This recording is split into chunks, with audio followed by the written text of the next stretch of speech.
Me tomó 500 horas, sacrifiqué un iPhone completo y tuve que soldar componentes a mano. Estas fueron las palabras de George Hotz, un chico de apenas 17 años que en agosto de 2007 se convirtió en la primera persona en desbloquear completamente un iPhone para usarlo con cualquier operadora. El logro le valió la fama instantánea y un Nissan 350Z a cambio de su iPhone hackeado, desatando una revolución tecnológica que marcaría el inicio de un conflicto histórico. La batalla entre los hackers del jailbreak y Apple había comenzado, una confrontación donde cada bando desplegaría sus mejores armas en una guerra que apenas comenzaba, así que quédate para descubrirla.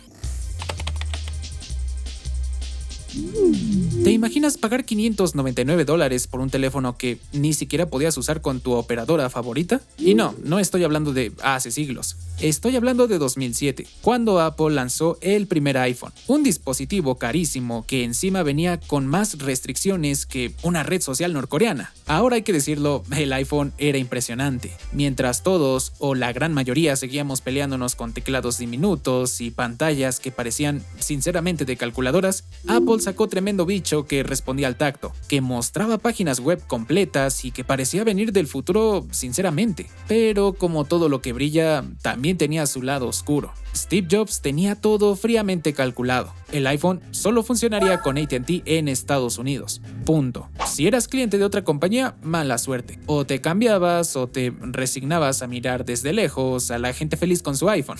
Democracia no había. Y si eras desarrollador, peor. Jobs les dijo que hicieran web apps, que básicamente eran páginas disfrazadas de aplicaciones. Les vendió eso como una dulce solución, cuando en realidad era un mierdón, sinceramente. ¿Querías hacer una aplicación con todas las funciones para este dispositivo innovador? Olvídalo. Apple tenía miedo de que al abrir el sistema se llenara de bugs, virus o cosas que le arruinaran la experiencia al usuario y destruyeran su hermoso dispositivo. Así que cerró todo con candado. No había App Store ni forma de instalar nada fuera de lo que Apple te daba. Controlaban todo, el hardware, el software, las funciones, los iconos, hasta los sonidos. Literalmente era como tener una jaula dorada. Hermosa, brillante, revolucionaria, pero una jaula al fin de cuentas. Encima, ni siquiera tenía funciones básicas como copiar y pegar. Eso lo agregaron en 2009, o sea, 2 años después. Los usuarios más avanzados y técnicos veían todo esto y pensaban, este teléfono podría ser mucho más si tan solo Apple nos dejara. Y así, entre la frustración y la esperanza, nació algo más grande, la semilla de una rebelión. Porque la gente empezó a cuestionarse cosas. ¿Por qué no puedo usar mi operadora favorita? ¿Por qué no puedo instalar mis propias aplicaciones? Es más, ¿dónde están las aplicaciones? ¿Por qué Apple decide todo por mí? No era capricho ni rebeldía, era simplemente libertad. O bueno, la idea de que si compras un teléfono debería ser tuyo, ¿no? No tardó mucho para que gente con conocimientos técnicos empezara a buscar cómo romper las cadenas digitales de Apple. Y no para hacer el mal. En general para hacer lo que Apple no les dejaba hacer. Grabar con el iPhone. Bueno, no precisamente eso, pero sí muchas de estas cosas. El escenario yo creo que estaba más que listo. De un lado Apple y su visión de un ecosistema perfecto, cerrado y pulcro. Y del otro lado miles de usuarios que solo querían una cosa. Un poco de libertad. Así nació la necesidad del jailbreak. La resistencia no tardó ni 2 semanas. A solo 12 días de que el iPhone llegara a las tiendas, un grupo de hackers ya estaba metido hasta el cuello en su sistema de archivos, mientras medio mundo seguía embobado con la pantalla táctil, que sí, era impresionante. Ellos ya estaban buscando cómo romper las reglas que Apple había impuesto a la fuerza, y se organizaban como se organizan los mejores complots. Es decir, en chats de internet, compartiendo avances en foros y otros rincones del ciberespacio. En uno de esos chats, alguien tiró una broma. Parece que estamos escapando de la cárcel que hizo Apple. Y así como quien no quiere la cosa, nació el término jailbreak. Fuga de la cárcel, literal. Entre esos primeros rebeldes destacó un adolescente de 17 años llamado George Hotz, aunque el mundo lo conocería más bien como Geo Hot. En pleno verano de 2007 hizo historia, logró el primer desbloqueo completo de un iPhone. Pero ojo, es que Geo Hot no era cualquier persona con tiempo libre. Este tipo, unos años después, iba a hackear la PlayStation 3 y desatar una tormenta legal con Sony que lo puso en la mira de medio internet.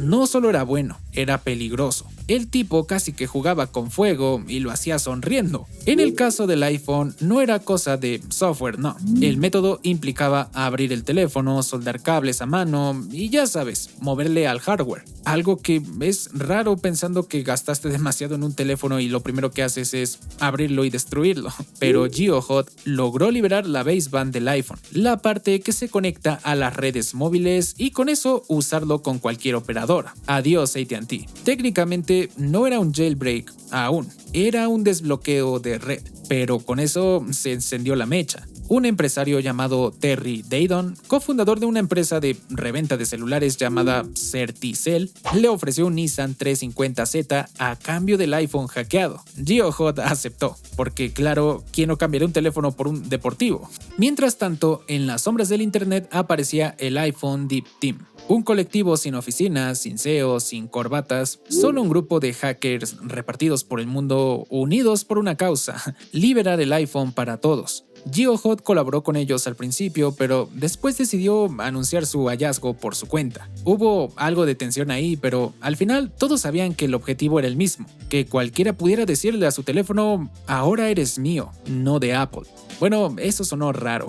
El Deep Team tomó otro camino. Querían que cualquier persona pudiera liberar su iPhone sin saber una sola línea de código y mucho menos sobre electrónica. Y en septiembre de 2007 lo lograron. Lanzaron AnySim, la primera herramienta gratuita para desbloquear la banda base del iPhone 2G. Bastaba conseguir unos simples pasos y ya, pero no se quedaron ahí. Empezaron a buscar todo tipo de vulnerabilidades, pequeños errores del sistema que pudieran usar para entrar al corazón del iPhone, sin romperlo en el camino, claro, lo que los técnicos llaman exploits, que son así como grietas invisibles por donde colarse y tomar el control total del dispositivo. Con eso obtuvieron acceso de administrador, root, como le dicen en Android. Y una vez que tienes estos permisos, puedes hacer casi lo que quieras. Instalar aplicaciones no probadas ni oficiales, cambiar el sistema, modificar iconos, el fondo de pantalla, porque sí, antes ni eso se podía. En sí, cambiar el alma misma del teléfono. Y lo mejor de todo, lo compartían gratis. Herramientas, guías, tutoriales, nada se vendía, todo estaba al alcance de cualquiera. Incluso quienes no sabían nada de hacks entendían que lo que estaba en juego no era solo un teléfono, era el derecho a decidir sobre esa tecnología que usamos todos los días. Y así, el jailbreak dejó de ser solo un tema técnico, se convirtió en un símbolo de rebeldía digital y lucha por los derechos de los usuarios, casi como un grito de independencia, uno muy necesario y que cambiaría para siempre nuestra relación con la tecnología. Pero antes de continuar con el siguiente capítulo, sé que muchos de los que ven este canal ya utilizan IA todos los días. Yo también la uso para generar ideas de videos, depurar mis guiones, generar imágenes para miniaturas y demás. Y justo por eso les quiero contar de ChatLLM Teams, que básicamente junta todos los modelos importantes en un solo lugar, desde GPT-4o, Gemini Pro, Cloud Sonnet, O3 Mini Hike. Tú solo escribes lo que necesitas y Root LLM elige automáticamente el modelo que mejor te responde. Así de fácil, pero lo más útil para mí y probablemente para muchos de ustedes es la función de Deep Research. Sirve para buscar información muy específica, de esa que normalmente te tomaría horas encontrar. Perfecto si estás investigando a fondo, haciendo contenido o simplemente quieres ir más allá de una búsqueda tradicional de Google. Además, puedes generar imágenes y videos con IA sin salirte de la plataforma. DALL-E, Recraft, Ideogram, Runway, todo eso ya lo tiene integrado. ¿Quieres analizar y chatear con documentos PDF, crear presentaciones y demás? También se puede. Y sí, claro que puedes humanizar textos generados por IA para que no suenen a robot y pasen filtros sin problema. Y si programas, lo mejor es que trae un editor tipo VS Code, gratis, con integración a GitHub, para que escribas, pruebes código y hasta le metas IA a tus proyectos sin depender de 1000 herramientas. Lo mejor es que tienes todo eso por solo $10 al mes. La verdad es muy barato si lo comparas con lo que te costaría pagar cada herramienta por separado. Así que entra y prueba ChatLLM Teams de Abacus AI con el link que les dejo en la descripción. Chéquenlo porque está muy completo. Y bueno, aquí estoy hablando nada más para que YouTube no te meta un anuncio, porque si lo dejo en silencio te va a poner otro anuncio. Octubre de 2007 fue el mes donde todo cambió para los usuarios del iPhone, y no por algo que hizo Apple, sino por algo que hicieron los de afuera. Nació Jailbreak Me 1.0, también conocido como AppSnap. Y bueno, ¿qué tenía de especial? Que no necesitabas cables, ni programas raros, ni abrir el teléfono como si fueras un cirujano. Solo tenías que entrar a una página web y listo. El iPhone quedaba liberado como por arte de magia. Era un método tan simple, tan absurdo, pero tan genial que cualquiera podía hacerlo. Y con el iPhone liberado apareció Installer.app, la primera tienda alternativa en una época donde la App Store ni siquiera existía. En serio, no había forma oficial de instalar aplicaciones. Installer te dejaba, instalar aplicaciones hechas por la comunidad, creando el primer ecosistema alternativo. Técnicamente, ese fue el verdadero inicio del jailbreak, ejecutar código sin firmar. En 2008, el asunto escaló fuerte con la llegada de Z-iPhone, una herramienta creada por un hacker llamado Sibri, que le simplificó la vida a miles de usuarios con iOS 1.1.3 y 1.1.4. Ya no hacía falta saber nada técnico. Unos meses después, apareció PWN H-Tool, del iPhone Dev Team, que increíblemente te dejaba crear versiones preliberadas de iOS. El truco, las podías instalar desde iTunes como si fueran oficiales. Más fácil, yo creo que imposible, ¿verdad? Incluso hoy ni siquiera puedes instalar versiones antiguas de iOS si no están firmadas. Pero si hay que hablar de un punto de quiebre, ese fue Jay Freeman, alias Saurik, el tipo que creó Cydia. Básicamente, reemplazó a Installer y dio forma a todo el ecosistema con más opciones, más estabilidad y, sobre todo, mejor diseño. Prácticamente se volvió el corazón del jailbreak.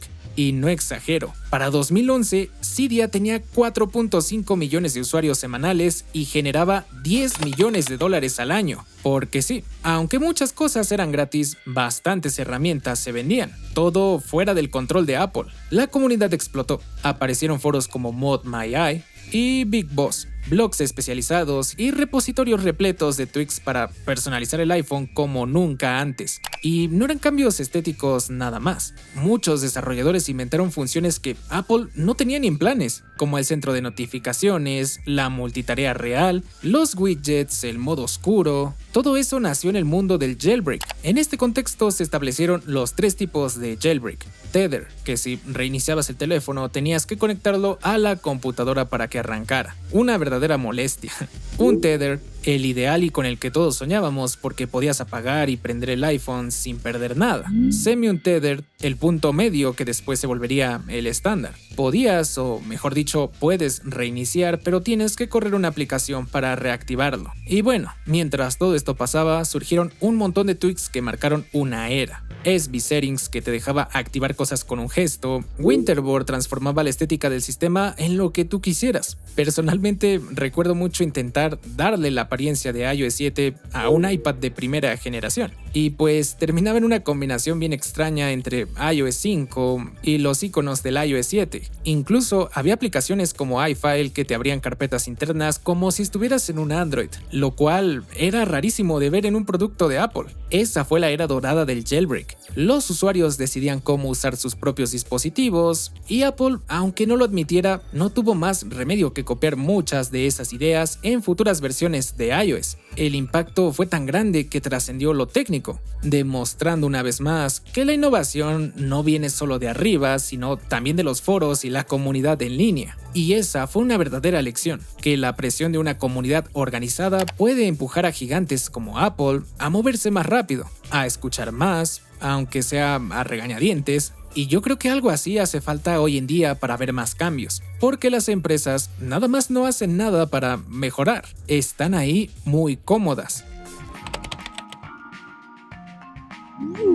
Entre 2010 y 2015 se vivió una verdadera guerra, pero una guerra de esas que solo pocos conocen y que surgía con cada nueva actualización de iOS. Apple lanzaba un parche, los hackers lo rompían, Apple volvía a sellar y los hackers lo volvían a romper. Así una y otra vez, como un loop infinito donde nadie quería soltar la toalla primero. Pero en 2010 todo se fue al carajo, más que nada para Apple. Apareció Limera Rain, un exploit creado por el mismísimo GeoHot, el mismo que había liberado el iPhone. Y esto no fue un simple agujerito en el sistema, fue una grieta en la estructura misma del iPhone, porque Limera Rain atacaba la boot room, es decir, la memoria que arranca todo el sistema, lo cual significaba que Apple no podía parcharlo por software, pero GeoHot no estaba solo. Desde China llegaron nuevos jugadores, Pangu, Taiji, equipos de gente que lanzaban herramientas compatibles con iOS 7, 8 y 9, como si fueran dulces para nosotros los consumidores muy emocionados. Y en poco tiempo se convirtieron en las nuevas estrellas de la escena. El jailbreak ya no era solo un hobby, era un movimiento global importante. Obviamente Apple no se iba a quedar mirando y empezó a blindar su sistema como si fuera un castillo medieval.